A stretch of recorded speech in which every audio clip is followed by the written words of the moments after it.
అయితే కీరవాణి గారు మెలోడీ బాగా కొడతారు, బీట్ అంతగా కొంచెం స్లోగా ఉంటుందనే పేరు నాకు ఎందుకు వచ్చిందో నాకు తెలియట్లేదండి.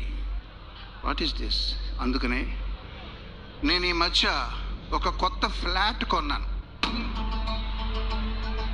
ఫ్లాట్ అంటే హైదరాబాద్లోనో వైజాగ్లోనో కాదు, సిమెంట్తో చేసింది అసలే కాదు. మహేష్ బాబు ఫ్యాన్స్ అయిన మీ అందరి హృదయాల్లో పర్మనెంట్గా ఉండిపోవడానికి మీ గుండెల్లోనే ఒక కొత్త ఫ్లాట్ కొన్నా.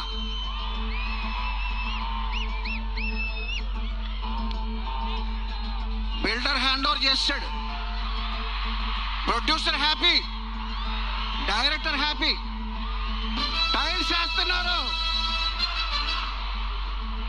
మెలోడీ నాదే, బీటు నాదే. 2027 సమ్మర్ కే గృహ ప్రవేశం. See you there.